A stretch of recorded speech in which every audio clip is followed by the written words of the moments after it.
주의 영원하신 팔 함께 하사 항상 나를 붙드시니 어느 곳에 가든지 요동하지 않으모 주의 팔을 의지함이라 능치 못할 것 주께 없으니 나의 일생을 주께 맡기면 나의 모든 짐 대신 지심은 주의 영원한 팔에 지혜 주의 영원하신 팔 함께 하사 항상 나를 붙드시니 어느 곳에 가든지 요동하지 않으며 주의 팔을 의지함이라. 아멘.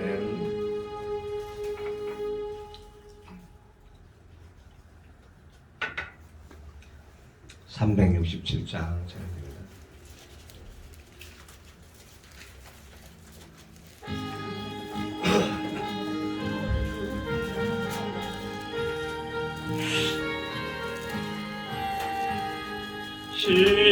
십자가를 내가 지고 주를 따라가도다 이제부터 예수로만 나의 법에 삼겠네 세상에서 무기 영화 모두 잃어버려도 주의 평안 내가 받고 영생 복을 얻겠네 주도 곤욕 당했으니 나도 곤욕 당하리 세상 친구 감사하네 예수 진실하도다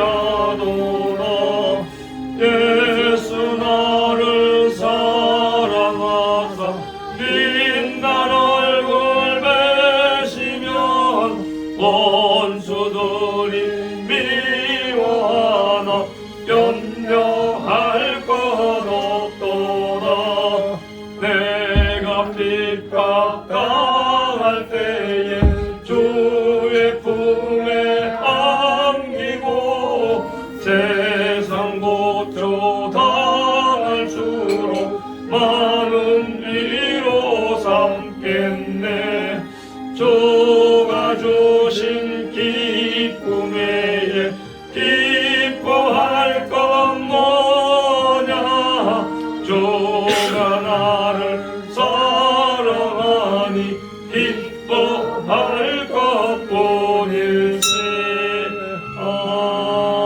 아멘.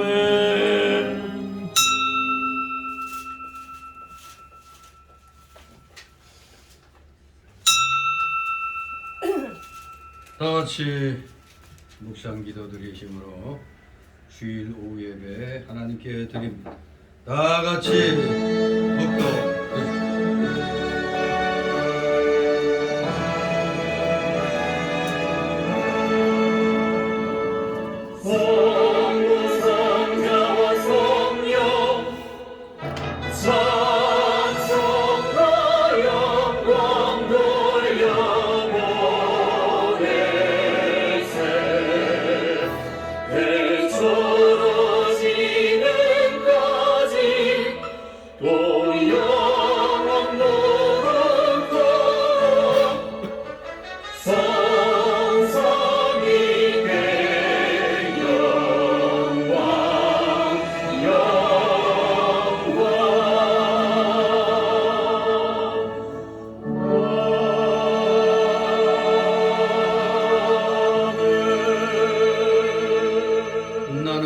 포도나무여 너희는 가지니 저가 내 안에 내가 저 안에 있으면 이 사람은 과실을 많이 맺나니 나를 떠나서는 너희가 아무것도 할 수 없음이라. 아멘. 다시 사도신경으로 신앙 고백입니다. 전능하사 천지를 만드신 하나님 아버지를 내가 믿사오며 그 아들 우리 주 예수 그리스도를 믿사오니 이는 성령으로 잉태하사 동정녀 마리아에게 나시고 본디오 빌라도에게 고난을 받으사 십자가에 못 박혀 죽으시고 장사한 지 사흘 만에 죽은 자 가운데서 다시 살아나시며 하늘에 오르사 전능하신 하나님 우편에 앉아 계시다가 저리로서 산 자와 죽은 자를 심판하러 오시리라. 성령을 믿사오며 거룩한 공예와 성도가 서로 교통하는 것과 죄를 사하여 주시는 것과 몸이 다시 사는 것과 영원히 사는 것을 믿사옵나이다. 아멘. 다시 찬송가 479장 보신 후 이 시간 후에 박석준 권사님 기도 인도하십니다. 479장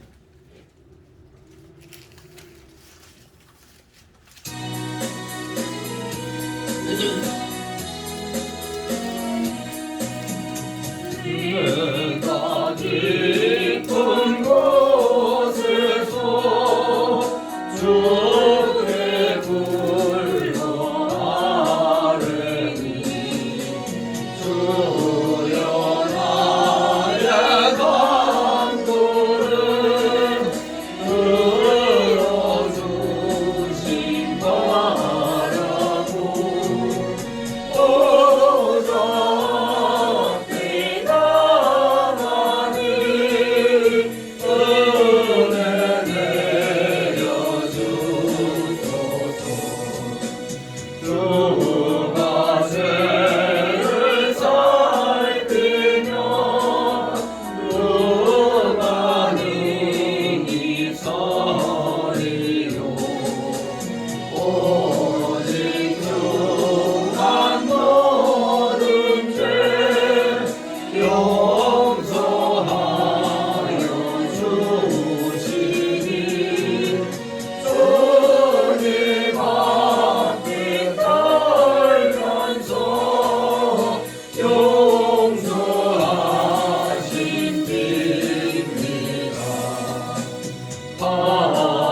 파수꾼의 새벽을 기다리고 바라는 나의 영혼 주님만 간절하게 바라는 이스라엘 백성아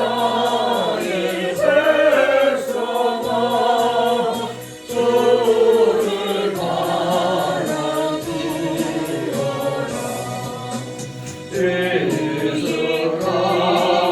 이스라엘 백성아 주만 믿고 바라라. 주의 기쁜 은총에 우리 구원이 있으니 변함없는 주님만 믿고 기다릴지라.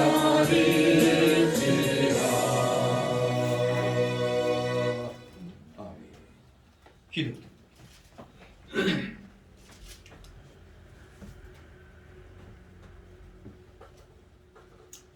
사랑과 은혜가 풍성하신 하나님 아버지, 지난 일주일 동안도 주님의 날개 아래 품어주시고 계획 복된 날 주님 앞에 나와 찬양과 예배로 주님께 영광 돌립니다.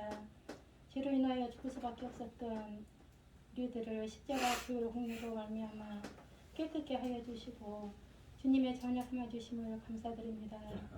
한 주간 삶 속에 주님의 마음을 아프게 하고 말씀에 합당치 못한 삶을 살았던 우리들의 모습을 이 시간 회개하오니 주님 용서하여 주시옵소서.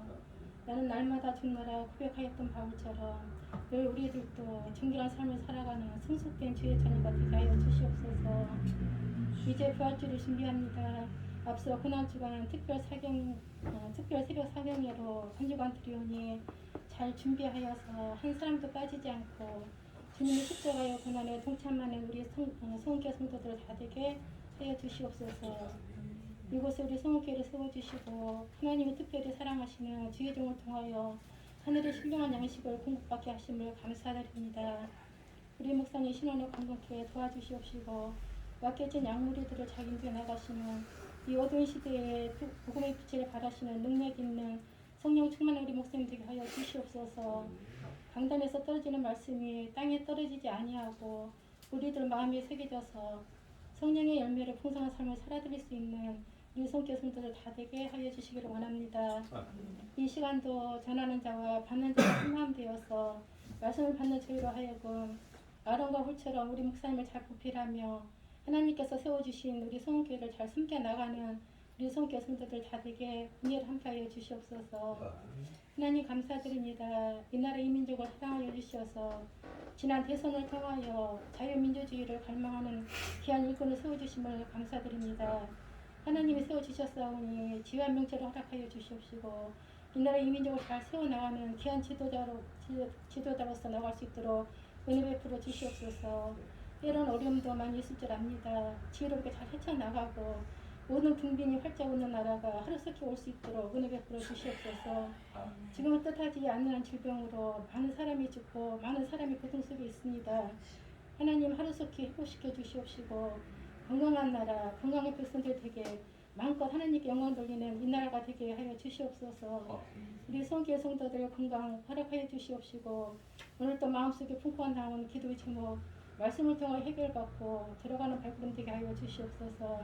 한 시간도 주님께서 지켜보여 주시기 원합니다. 지금은 첫 시간입니다. 마치는 시간까지 주님으로 영원받아 주시옵소서. 아멘. 감사드리오며 날 구원하신 예수님의 이름으로 기도드리옵나이다. 아멘.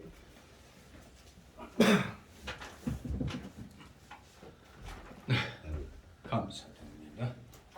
오늘 오후 시간도 함께 은혜 나눌 말씀은 오전에 이어서 창세기 13장 10절에서 18절까지의 말씀입니다.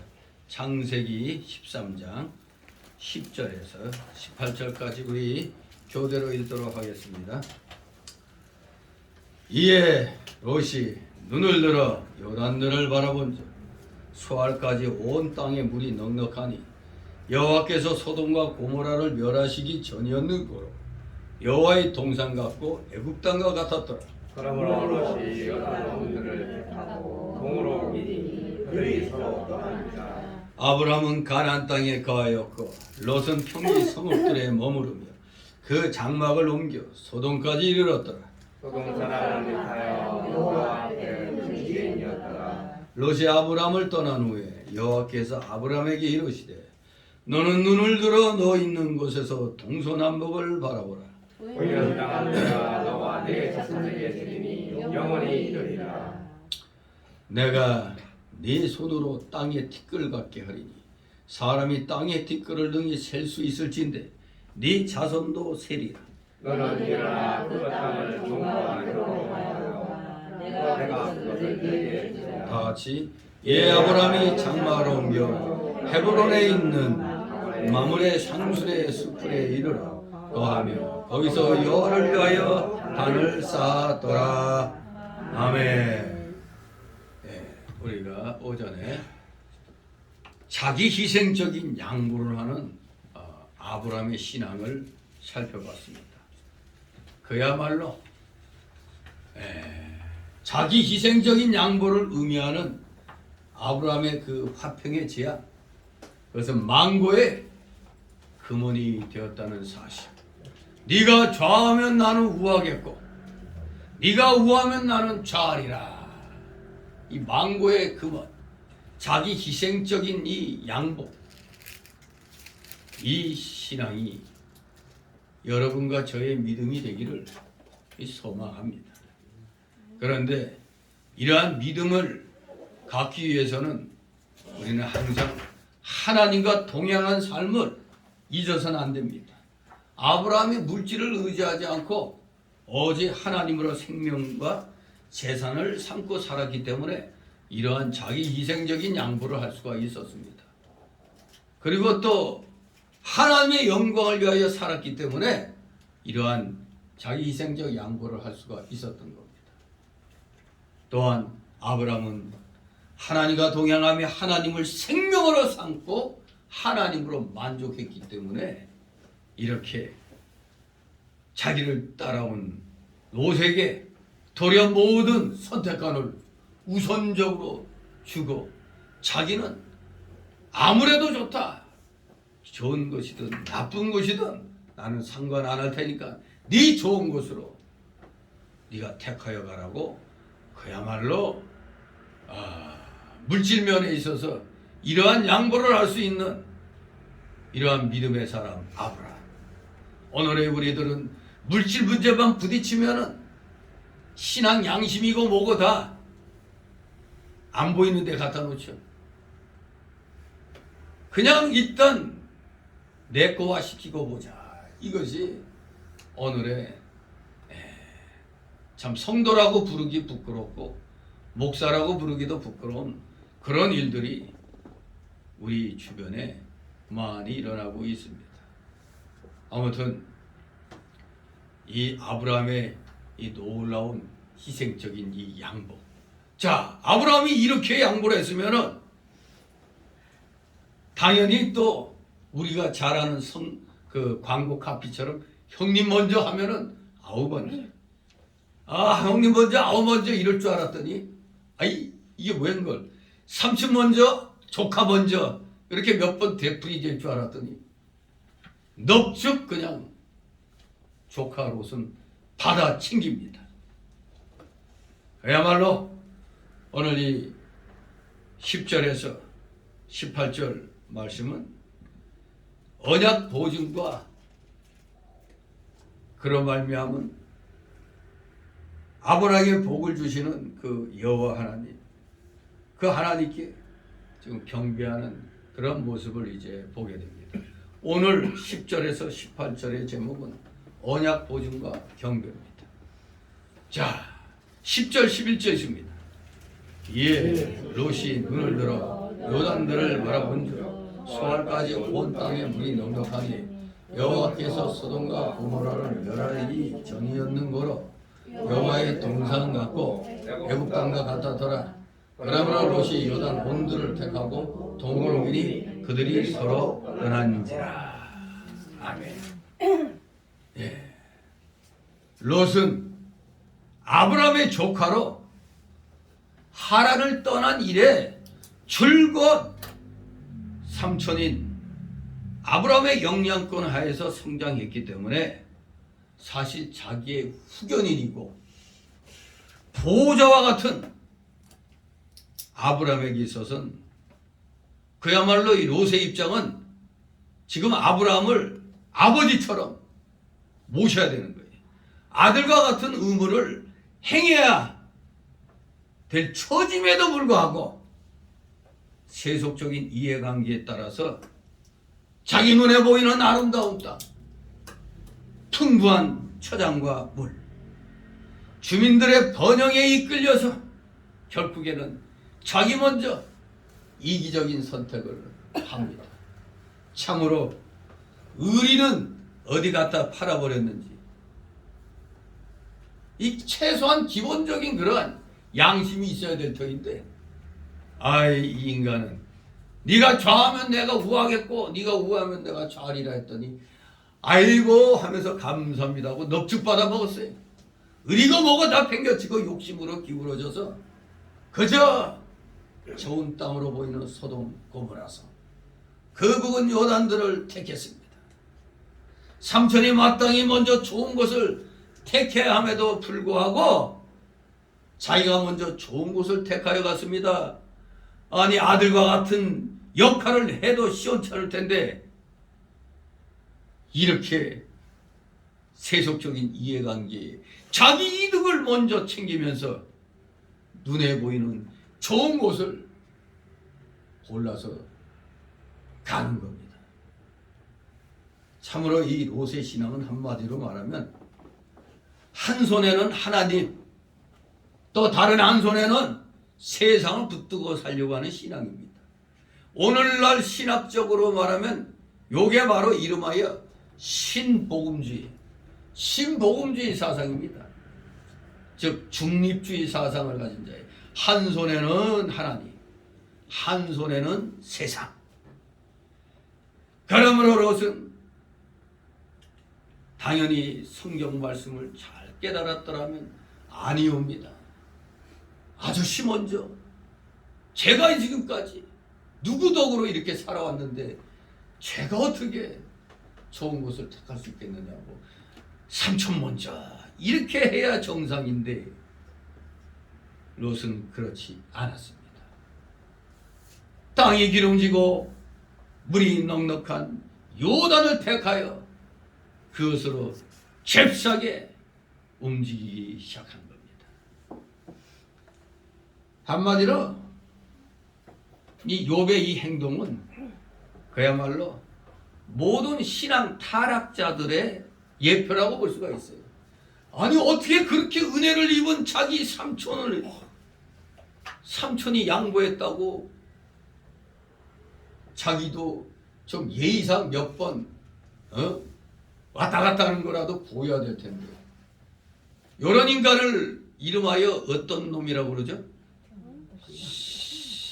성은 싸시오. 이름은 가지요. 싸가지 없는 놈이라는 소리를 딱 듣기 알맞은 거죠. 정말로 그렇잖아요 이거. 아 이런 놈이 어디 있어 이거. 아이 삼촌 먼저 하십시오 해야 되는데, 아이고 그 말을 기다렸다는 듯이 탁 낚아채가지고 그냥 잽싸게 저쪽으로 가겠습니다 하고 갔다 이겁니다. 왜 그쪽을 택했느냐? 딱 바라보니까 뭐와 같아서 여호와의 동산 같고 애국 땅과 같았다고 그랬어요. 소돔 고모라가 망하기 전에는 에덴 동산과 같이, 즉 지상 낙원과 같이 모든 자연적 조건이 좋았기 때문에 여호와의 동산 같다고 말한 겁니다.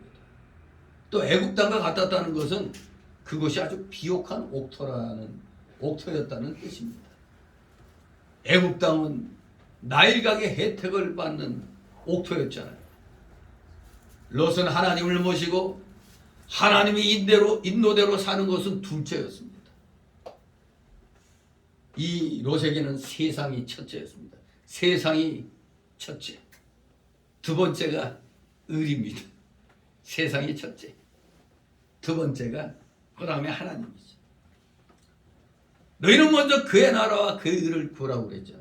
그래야면 그의 모든 것을 더하여 주겠다는데, 결국에 딱 따지고 보면 바로 아브라함이 바로 마태복음 6장 33절 말씀대로 하나님의 뜻을 먼저 찾은 거 아니에요. 서로 다투지 않고. 이게 좀 더 좋은 것 같으면 그래 이거 네가 가져라. 이 양보하는 이 믿음, 이게 하나님의 뜻입니다. 우리 성도를 향하시. 지금 당장 보기에는 아주 소돔 고모라가 좋았습니다. 롯은 속으로는 세상이 먼저면서 겉으로는 하나님 감사합니다 하면서 그곳으로 갔습니다. 물론 롯도 베드로후서 2장 6절 보면은 2장 6절 8절 보면은 사실 그쪽 소돔 고모라 사람에 비하면은 롯은 상당히 그 부류에 비하면은 경건한 사람이에요. 그러니까 아브라함과는 비교가 안 되니까 아브라함 앞에서 믿음이란 얘기 못하지만 이 소돔 고모라 성 사람들 사이에 딱 들어가면 어이구 그나마 경건한 사람 중에 속했어요. 그래서 베드로후서 2장 6절 8절에 그래도 그곳에서 하나님 섬기며 나름대로 경건한 생활을 했다고 기록하고 있습니다. 네. 이렇게 롯은 세상도 붙잡고 하나님도 붙잡겠다는 그런 신앙 노선입니다. 오늘의 신복음주의. 안타깝게도 대한민국 모든 교회들이 거의가 다 신복음주의예요. 중립주의예요. 지금 개혁주의의 그 정신은 온데간데 없습니다. 말로만 개혁주의 찾지 그 하는 모든 것은 다 순복음 따라가요. 은사주의 다 따라갑니다. 정통 개혁주의는 입으로만 말을 하고 실상은 다 은사주의 따라가고 있습니다. 아무튼 그래도 은사주의라도 안 믿는 사람들 볼 때는 아주 경건한 사람들로 보이는 거죠. 안 믿는 사람도 하나님 모르잖아요. 그러나 비록 중립주의, 신복음주의지만 그래도 한 손에는 하나님 붙잡고 있으니까 그들의 세상 사람에 비하면 엄청나게 경건하게 보이는 겁니다. 아무튼 양수격자 이 로세 신앙은 어떻게 보면 좋은 말로 말하면 신복음주의, 중립주의고 나쁜 말로 말하면 기회주의죠. 기회주의자입니다. 하지만 우리 아브라함의 신앙 노선은 오직 하나님 한 분만 모시고 오직 하나님의 말씀만 따라가는 거였습니다. 하나님 가라사대 하면 그냥 그대로. 그러니까 12장에서 모든 생활터전이 다 갖추어진 곳을 떠나라 하니까 떠났잖아요. 본토를 떠나고 친척을 떠나고 아버지집을 떠나는 그 믿음을 실천을 한 겁니다. 그야말로 아브라함은 정말로 오직 하나님 한 분이었습니다. 하나님 한 분. 더구나 애굽에서의 신앙 실패를 경험해가지고는 더욱더 하나님 한 분으로 만족하려고 노력을 하고 있는 겁니다. 12절 13절에 있습니다. 아브라함은 가나안 땅에 거하였고 롯은 평지 성읍들에 머무르며 그 장막을 옮겨 소돔까지 이르렀더라. 소돔 사람은 악하여 여호와 앞에 큰 죄인이었더라. 아멘.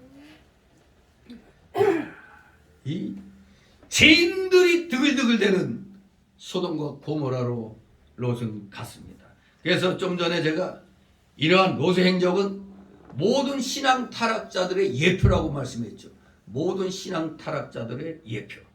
즉 그는 세속적 부와 향락에 끌려 아브라함을 떠나 보기 좋은 덤으로 점점 옮기다가 결국 죄악의 도성 소돔에 먼 발시 평지에 잠시 머무른 다음 마침내 그 소돔 고모라 그 속 깊숙이 들어감으로써 세상의 명예와 물질의 눈이 어두워 신앙 세계를 떠나 점점 죄악의 세계로 빠져드는 불행한 인간의 전형적인 예를 이 롯은 앞으로 보여주게 되어 있습니다. 지금은 이제 아브라함 중심으로 이 얘기가 전개되고 하고 있으니까 다음부터는 이 롯의 얘기는 나중에 이제 14장에서 최초의 전쟁 사건 때 그때 포로로 잡혀간 롯을 구출해 오는 걸로 이제 다시 등장을 하죠. 아무튼 아브라함은 가나안 땅에 거하였고 롯은 보기 좋은 여호와의 동산 같고 애굽 땅과 같았던 요단 온도를 택하여 동으로 옮겼습니다. 결코 그 장막을 옮겨 소돔까지 이르는 겁니다. 가나안 땅은 그 당시에 볼 때 소돔과 고모라에 비하면 박토입니다. 박토. 아주 생명체가 자라기가 힘든 그런 땅이에요. 하지만 그곳에 거하기로 작정하였습니다. 그것은 바로 창세기 12장 6절 7절에 누가 약속하신 땅이에요? 그 가나안 땅? 바로 하나님이 약속하신 땅이 가나안 12장 6절 7절에 분명히 말씀했잖아요. 여호와께서 아브라함에게 나타나 가라사대 내가 이 땅을 네 자손에게 주리라 하시니라. 그가 자기에게 나타나신 여호와를 위하여 그곳에 단을 쌓았다 그랬습니다. 하나님이 약속하신 땅이 바로 그 가나안이었습니다. 그야말로 그 땅은 산과 골짜기로 이루어진 땅이고 비가 내리면 신명기 11장 1절에 보면은 신명기 11장 11절에 보면 그대로 그 비를 다 흡수해버리는 거예요. 뭐가 좀 고여 있어야 이게 뭐가 좀 자라고 할 텐데 그냥 샥 다 흡수해버리는 거예요. 복식도 안 되는 거죠. 더구나 풀도 무성하지 않은 곳이었습니다. 그러니 완전히 표면적으로는 아브라함 입장에서 볼 때, 오늘 우리가 볼 때는 롯은 그냥 목초지가 풍부한 곳으로 택해서 갔는데, 대신 양보한 아브라함은 황량한 이 황무지 같은 그냥 그 땅을 차지하고 거기에 거할 수밖에 없게 된 겁니다. 한마디로 좀 한심하다고 볼 수가 있죠. 아니 왜 좋은 것은 다 양보하고 굳이 저런 걸 택했냐 할 수가 있죠. 하지만 지금 볼 때는 다퉜니다. 그러나 그곳은 하나님의 말씀이 있었습니다. 약속의 말씀과 하나님의 권고가 그곳에 있었던 겁니다. 그래서 그 말씀을 믿고 거기서 하나님을 모시고 하나님으로 즐거워하며 살려고 그렇게 노력을 하는 것입니다. 하지만 반면에 롯은 세상의 것을 좀 더 많이 얻기 위하여 좀 더 보기에 좋은 곳으로 점점 더 옮겨갔습니다. 결국 그래서 어디로 들어갔다? 죄악의 도시 소돔에까지 이르게 되는 겁니다. 그야말로 롯의 가정사의 흑역사가 시작되는 소돔 고모라로 장막을 옮겨갔던 겁니다. 그저 눈에 보이는 대로 좋은 곳을 찾다가 결국에는 막장까지 간 겁니다. 그를 아직까지 모르고 있는 겁니다. 마침내 하나님께서는 약속의 말씀을 굳게 부여잡은 아브라함에게 복을 주시기로 약속합니다. 언약의 보증을 하시고 여기에 아브라함은 경배를 합니다. 아브라함의 자기 희생적 신앙이 바로 하나님의 약속에 관한 보증으로서 신적 승인을 받게 됩니다. 14절 15절 있습니다. 롯이 아브라함을 떠나니 여호와께서 아브라함에게 이르시되 너는 눈을 들어 너 있는 곳에서 동서남북을 바라보라. 보이는 땅을 내가 너와 네 자손에게 주리니 영원히 이르리라. 아멘. 아브라함과 롯은 이제 서로 반대 방향으로 가게 됐으니 떨어지게 되었습니다. 롯은 욕심을 따라 눈에 보이는 좋은 것을 찾아갔고 아브라함은 땅의 것을 다 포기하고 하나님만 의지하고 오직 그 말씀만 따라갔습니다. 그랬더니 그 아브라함의 중심을 보시고 하나님께서 나타나셔서 복을 선언하십니다. 하나님은 이러한 자의 하나님이시요 바로 이러한 자에게 복을 주시는 분입니다. 뭐라고 복을 주셨습니까? 너는 눈을 들어 너 있는 곳에서 동서남북을 바라보라. 눈을 들어 너 있는 곳에서 동서남북 사방팔방을 바라보라고 말씀하십니다.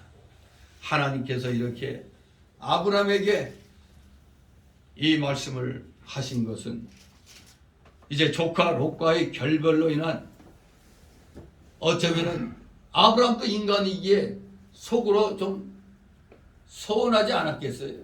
아이 자식이 내가 아무리 말을 이렇게 해도 그래도 좀 뭐 양보하는 그 표시라도 해야 될 텐데, 물론 이것은 우리 생각이고 아브라함은 그런 생각이 털끝만도 없었나 보죠.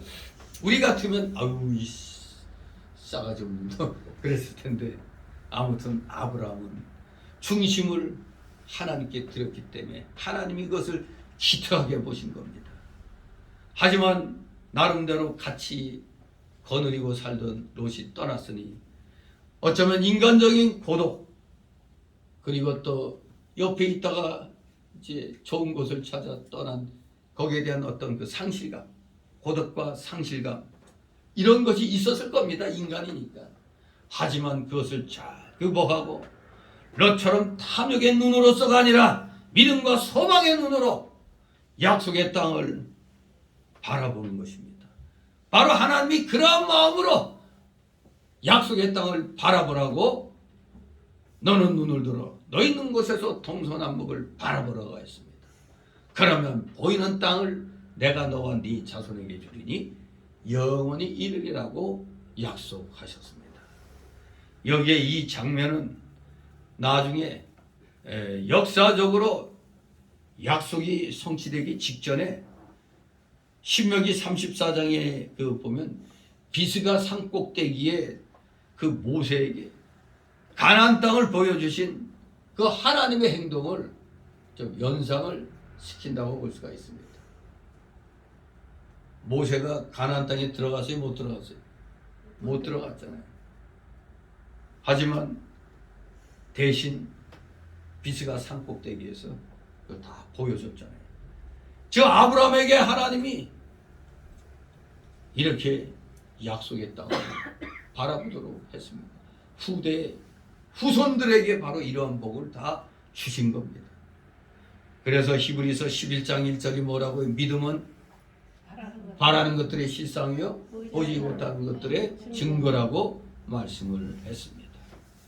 그렇습니다. 믿음은 보이지 않는 것을 보는 것이며 갖지 못한 것을 소유하는 신앙입니다.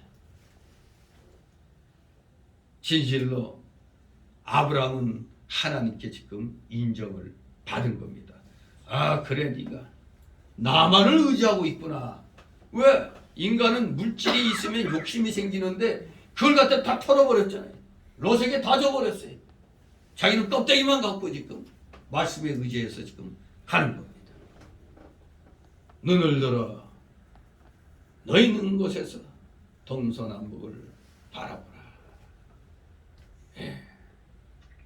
진실로 하나님이 왜 이렇게 말씀하셨을까요? 네가 바라보는 진리의 세계를, 네가 바라보는 소망의 세계를 다 내게 주겠다고 약속을 하시는 겁니다. 이러한 신령한 뜻이 여기 있는 거죠. 네가 소망하는 진리의 세계를 다 주겠다. 그렇습니다. 동서남북 사방을 보라보라 한 것은 진리를 넓고 깊고 멀리까지 깨달아 소망한다면 그거 다 너에게 주겠다는 겁니다. 다. 그러므로 우리 성도는 이 말씀을 의지하여 진리를 깊이 깨달으려고 애를 써야 됩니다. 그래서 진리의 세계를 점점 더 확장시켜 나가고 그 진리의 세계를 바라보고 소망을 한다면 하나님께서 그대로 다 이루어 주시는 겁니다. 그게 바로 히브리 11장 1절 말씀인 겁니다. 보지 못하는 것들의 증거라. 바라는 것들 다 실상이 되게 해주시는 겁니다. 그러니 여러분도 어떠한 소망이 있다면 바라보시기 바랍니다. 그게 믿음입니다. 에이, 뭐 지금 아무것도 없는데 뭐가 되겠어? 그러나 우리는 바라볼 줄 알아야 돼요. 바라보는 것들의 실상이라고 그랬잖아요. 믿음. 바로 소원한 대로, 마음에 소망한 대로 하나님이 이루게 해주신다는 겁니다. 보지 못하는 것들의 증거라고 했잖아요. 믿음. 일단은 바라보시기 바랍니다. 뭐 되든 안 되든 희망을 품고 바라봐야 되는 겁니다. 그게 믿음이라고 그랬잖아요. 그러면 그게 실상이 되게 해주신다고 그랬어요. 실상이. 진실로 바라는 말씀 그대로 이루어져서 실상이 된다는 걸 히브리서 11장 1절을 통해서 우리에게 오늘날까지도 앞으로도 변함없이 우리에게 가르쳐 주는 겁니다. 일단 바라봐. 일단 바라봐야 돼. 그래야 바라보는 대로 하나님이 이루게 해주신다는 겁니다. 이런 놀라운 하나님이 여러분의 하나님인 것입니다. 16절 있습니다. 내가 네 자손으로 땅에 티끌 같게 하리니 사람이 땅에 티끌을 능히 셀 수 있을진데 네 자손도 세리라. 아멘. 이 땅의 티끌이라. 이거 보면 15장 5절에도 아브라함의 후손을 하늘의 묵별같이 또 표현했죠. 하늘의 묵별. 또 22장 17절에는 바닷가의 모래로 표현했습니다. 다 후손에 대한 약속이죠. 땅의 티끌, 하늘의 묵별, 바닷가의 모래. 다 후손에 대한 이 약속은 그 당시에 아브라함의 입장에서는 아브라함이 아브라함으로 개명하게 된 게 몇 세라고요? 99세라고 그랬죠. 99세. 99세 때 복의 열국의 아비라 불리다 하면서 아브라함으로 하나님이 바로 그 17장에서 그렇게 아브라함의 이름을 고쳐줬습니다. 이제부터는 아브라함이다. 열국의 아비다. 그렇게 선언하십니다. 아무튼 그 당시 99세인데 그때까지 애가 있어요? 없어요? 없었잖아요. 더구나 늙었잖아요. 90세가 넘었는데 100세가 다 됐는데 뭘 후손을 바라보겠어요. 그 당시 늙고 무자한 아브라함에게는 그야말로 후손에 대한 약속은 꿈이었나 봐. 꿈 같은 소망이잖아요 이게.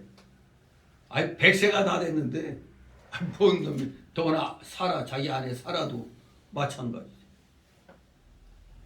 도저히 후손을 바라볼 수가 없었잖아요. 그러나 오늘날 이 약속은 이루어진가 안 이루어진가? 역사적으로 이루어졌잖아요. 믿음의 자손들이 전 세계에 얼마나 많습니까? 거기에 우리도 들어가잖아요. 우리도 이 아브라함의 묵결에 바닷가의 모래 같은 아브라함의 후손의 수에 우리도 들어가는 겁니다. 진실로 역사적으로 성취되었습니다. 영적으로도 성취가 된 겁니다. 진실로 하나님께서 이렇게 아브라함의 자손을 땅의 티끌처럼 하늘의 무별처럼 바닷가의 모래처럼 창성케 해주시겠다는 것입니다. 본토와 친척과 아비집을 떠나 하나님의 명령대로만 따라가고 하나님만 의지하고 하나님께만 영광 돌리는 아브라함에게 후손이 창성하도록 복을 주시고 계십니다. 지금 복을 주고 계세요. 축복해 주는 게 아니죠. 하나님이 뭐가 답답해서 하나님보다 더 높은 분이 있어요? 없잖아요. 하나님이 누구한테 복을 빌어줘? 하나님이 축복해 주셨던 말이 안 되는 소리죠. 그건 하나님 위에 또 누가 더 있다는 얘기밖에 안 되잖아요. 하나님은 복을 주시는 분입니다. 지금 아브라함에게 지금 축복해 주는 게 아니라 복을 주고 계시는 겁니다. 복을 선언하신 겁니다. 이것은 또한 바로 놀라운 약속이죠. 아브라함의 후손 가운데 누가 오셔? 그리스도가 오십니다. 아브라함의 후손 가운데 그리스도가 오셔서 그리스도를 믿는 믿음의 자손이 마침내 땅에 티끌같이 많게 될 것을 예언하신 말씀이기도 한 것입니다. 이 땅의 티끌같게 이 속에 바로 영적으로 다 이루어진 겁니다. 예수 그리스도께서 오셔서 믿음의 자손이 오늘 우리가 믿음의 후손으로 여기 족보에 들어가는 겁니다. 믿음의 족보에 우리도 다 들어간 겁니다. 진실로 놀라운 하나님의 약속의 예언의 말씀입니다. 17절 있습니다. 너는 일어나 그 땅을 종과 행으로 행하여 보라. 내가 그것을 내게 주리라. 아멘. 그 땅을 종과 행으로 행하여 보라. 처음에 14절 15절에는 그 땅을 바라보라고 했어요. 이제 바라보고 난 다음에 어떻게 해야 돼? 실천에 옮겨야 돼. 그 다음에는 그 땅을 하나님께서 인도하시는 대로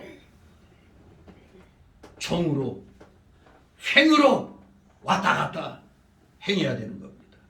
그리하여야 그 약속의 땅을 하나님으로부터 받을 수가 있습니다. 움직이지 않고 미싸우니 한다고 주시는 게 아닙니다.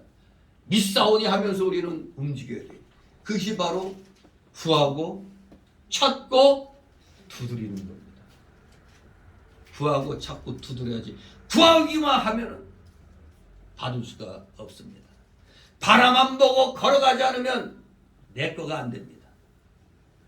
여기에 대한 신령한 뜻은 네가 깨달은 진리, 네가 소망하는 진리를 종과 횡으로 행하면 그 안에 포함된 모든 은혜와 복을 다 내게 주겠다. 그런 뜻이 여기에 있는 겁니다.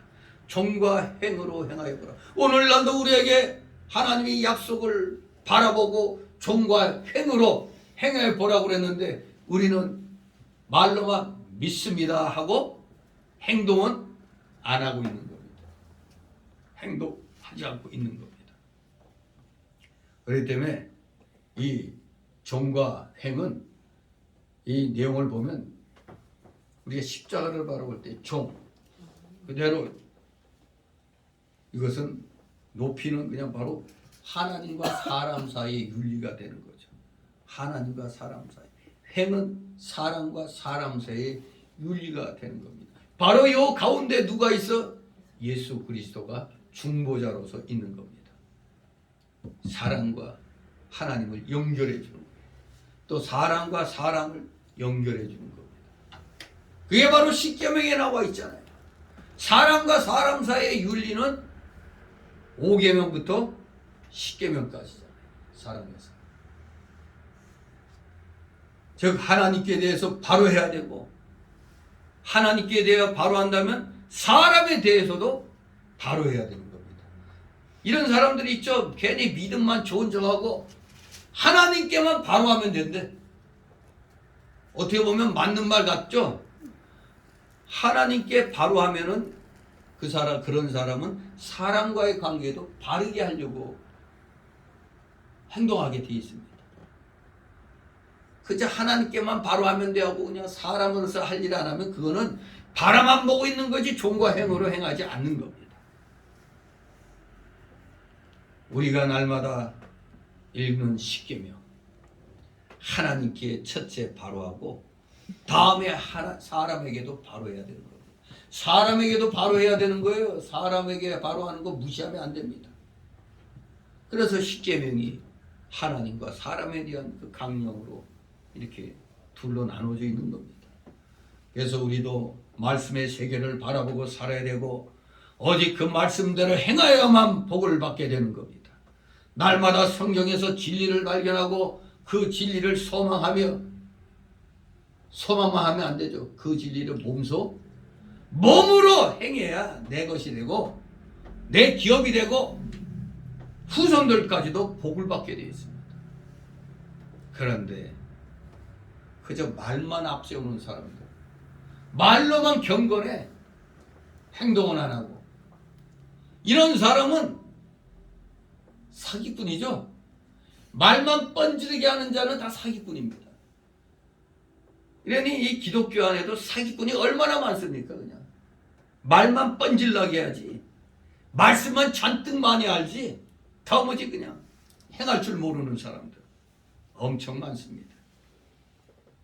몸으로 행해야 돼요. 소망하면은 몸으로 행해야 돼요. 그래야 내 거가 되고 내 기업이 되고 내 후손들까지도 복을 받게 되는 겁니다. 그러나 롯처럼 하나님과 세상을 겸하여 붙들고 나아가면 이러한 복이 오질 않습니다. 아니 하나님이 이런 복을 안 줘요. 왜 한 손에는 하나님 한 손에 세상이니까 너 귀에 봐가지고 요리 붙었다 저리 붙었다 하려고 하는 거구만. 하나님이 아시죠 그 속을. 그러니 이러한 복을 안 주십니다. 내가 네 속을 뻔히 아는데 주면 되겠냐 이거지. 우리 아브라함의 신앙 노선은 사실 지금부터 보세요. 눈에 보이는 게 다 척박한 땅이잖아요. 그러니 이 아브라함의 신앙 노선은 한마디로 힘들고 고난의 길입니다. 힘들고 고난의 길이에요. 하지만 힘들고 고난의 길이지만 누가 함께 하셔? 하나님이 함께 하시잖아요. 그러니 하나님의 복을 받는 길로 지금 아브라함은 가는 것입니다. 롯은 보기 좋은 소돔과 고모라를 바라보고 그것을 향해 갔지만 아브라함은 오직 하나님만 바라보고 갔습니다. 즉 롯은 땅 위의 것을 소망했지만 우리 아브라함은 썩지 않고 쇠하지 않고 더럽지 않은 영원한 기업을 바라보고 나아갔던 것입니다.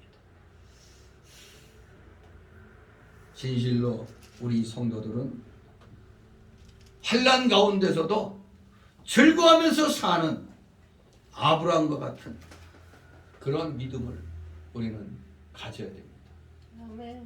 진실로 이게 사실 이론적으로는 가능하죠. 이론적으로는 우리 다 수긍합니다. 고개 끄덕끄덕 환난 가운데서도 즐거워하면서 산다. 그래 이 신앙 따라가야지. 마저 하는데도 막상 사회로 나가면 몸은 어디로 가요? 편한 대로 이렇게 이쪽이야 해도 이쪽으로 가는 겁니다. 좋은 쪽으로 가요. 이게 우리 사람의 부패성이죠. 로마서 5장 3절 4절에 보면 다만 이뿐 아니라 우리가 환난 중에도 즐거워하나니 이는 환난은 인내를, 인내는 연단을, 연단은 소망을 이루는 줄 알미로다. 이 로마서 5장 3절 4절을 제가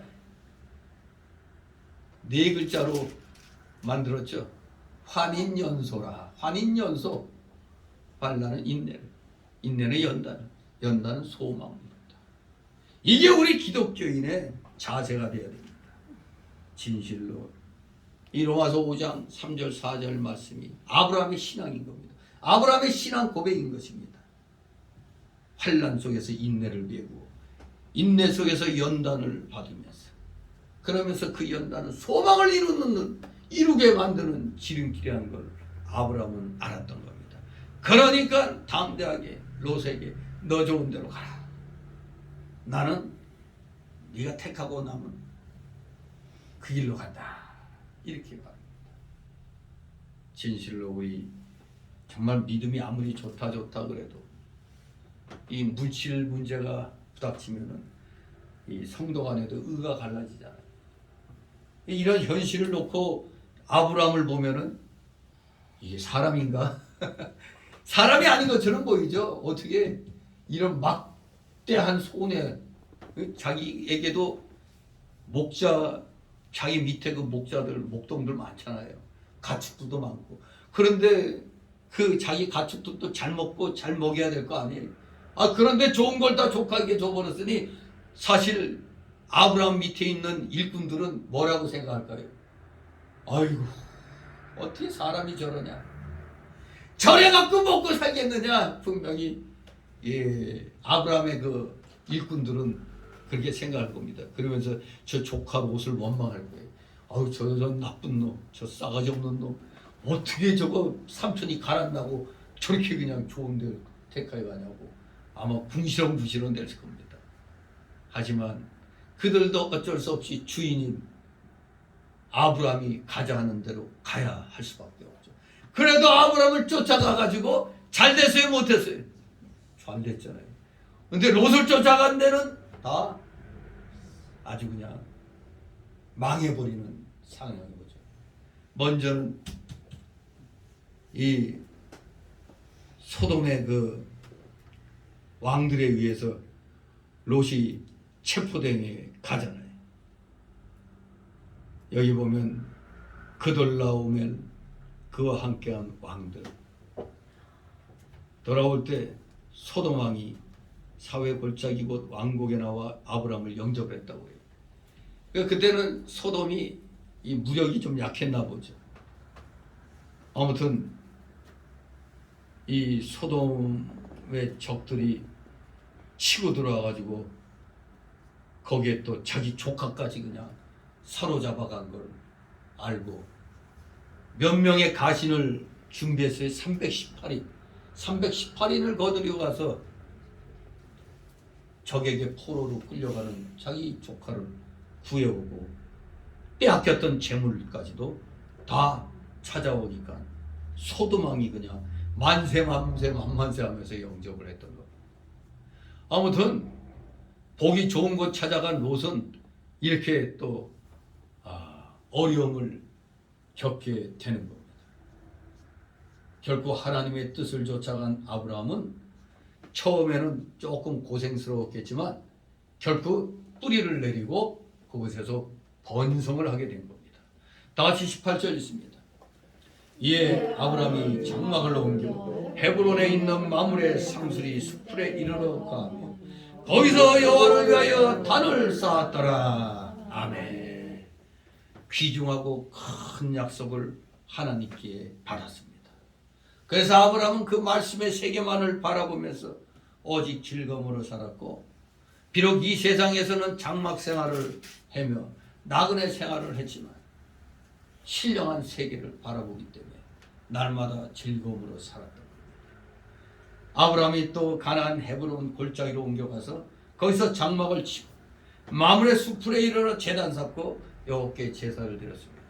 바로 어느 곳에든지 머무르는 곳에 아브라함은 여호와를 위하여 단을 쌓았다는 사실. 오늘날 우리는 어느 곳에 가서든지 뭔 일을 하든지 뭐 하기 전에는 반드시 하나님께 예배드리고 시작을 하는 겁니다. 그래서 우리가 모든 행사의 시작은 예배를 드리고 시작해요. 우리가 금요일날 기도회로 모여놓고 왜 예배를 드립니까? 먼저 기도회를 하기 전에 하나님 나라와 의를 구하기 위해서 예배를 드립니다. 우리 보통 노회, 목사들 모임인 그 노회도 마찬가지예요. 노회 회의하기 전에 예배를 드리거든요. 예배를 드리고 바로 이 예식에 다 들어가는 겁니다. 모든 게 다 그래요. 예배 일부 예배 드리고 그 다음에 예식을 거행하는 겁니다. 안수식도 다 그렇게 하는 거예요. 일부 예배, 이부 안수식. 안수 예배, 뭐 임직 예배. 그게 잘못된 거죠. 예배는 오직 누구만이 받아야 돼? 하나님만이 받는 거예요. 그러니까 임직 예식이지 임직 예배가 아닙니다. 네? 이걸 잘 알아야 돼요. 일부 하나님께 드린 예배. 그리고 나서 예식을 거행을 하는 것입니다. 진실로 아브라함은 가는 곳마다 제단을 쌓고 여호와께 제사를 드렸습니다.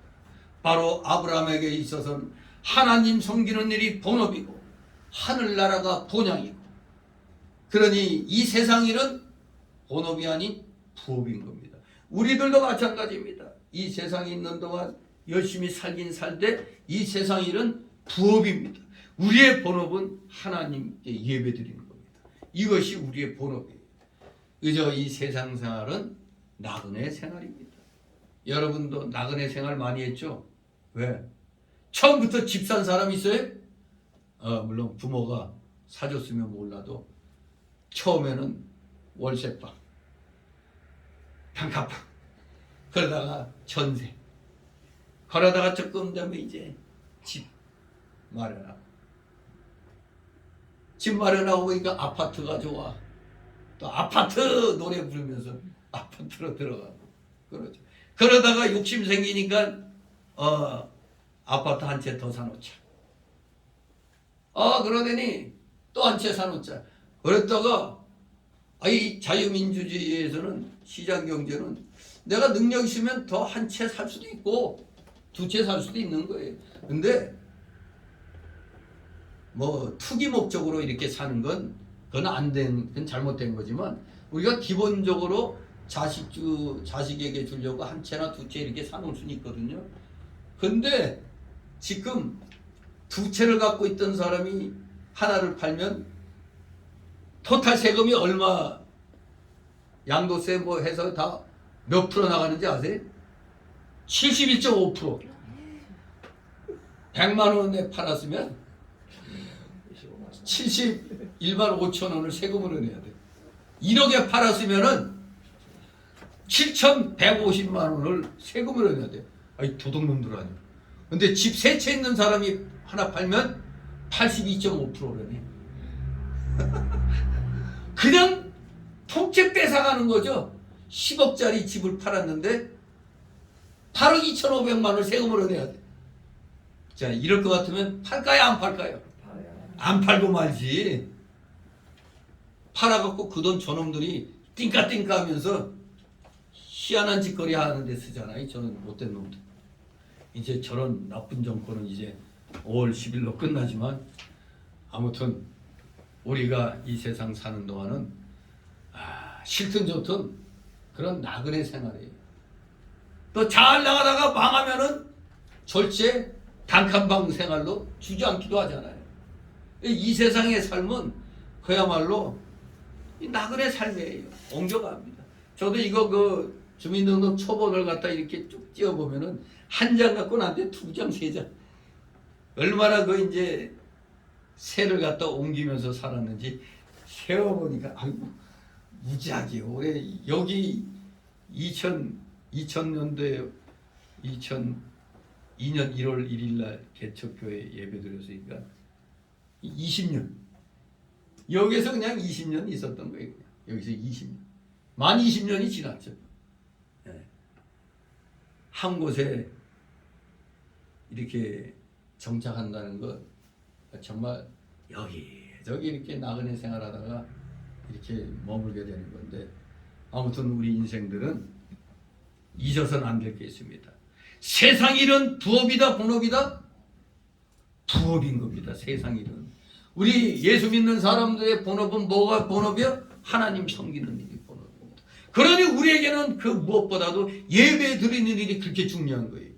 그런데 오늘날 한때 이 대부분의 대형교회 목사들이 정권에 고개 숙여버렸잖아요. 코로나 핑계에 찍소리 않고 그냥. 이것이 아주 잘못된 겁니다. 아무튼 우리 예배는 우리 열심히 그 방역하면서 하면 되는데, 왜 북적북적대는 지하철이나 버스는 다 되는데 왜 교회에서 띄엄띄엄 앉아서 이렇게 하는 그 예배는 못 드리게 한다는 게, 이게 말이 안 되잖아요. 아무튼 이러한 과정을 이제는 다 거쳤는데, 우리가 어떻게든 끝까지 예배를 지키는 일이 왜 그렇게 하는 거예요? 그게 나의 본업이니까 그런 겁니다. 여러분의 본업이 예배 드리는 일이에요. 하나님 섬기는 일이에요. 여러분의 본향은 어느 동네가 아니고 하늘나라인 겁니다. 이것을 잊지 말고 최선을 다하여 하나님 앞에 중심을 바로 드리는 삶, 예배 바로 드리는 삶을 사시는 여러분 되어서 아브라함처럼 우리 하나님이 주시는 복, 모든 것 다 받아 누리는 여러분 되시기를 주님의 이름으로 축원합니다. 기도합니다. 거룩하신 하나님 아버지, 은혜를 감사드립니다. 진실로 물질 문제가 부닥쳤을 때 진정한 믿음의 사람은 어떠한 자세를 취해야 되는가를 이 아브라함의 이 희생적인 양보를 통하여 분명하게 깨닫고 마음판에 새기고, 그래야 우리가 생활 속에서 이러한 일을 만나면 아브라함의 믿음을 조차 믿음을 쓰는 진실된 하나님의 자녀로서의 삶, 그리고 우리의 본업은 바로 이 하나님 섬기는 일이라는 걸 절대 잊지 아니하고 우리 모두 최선을 다하여 하늘나라를 바라보며 열심을 다하여 하나님 섬기며 살아가는 우리 사랑하시는 자녀들, 아브라함의 신앙을 본받는 귀한 믿음의 자녀들 다 되게 하여 주시옵소서. 감사드리며 예수 그리스도 이름으로 기도 좀 나이다. 아멘. 다 같이 찬송가 497장.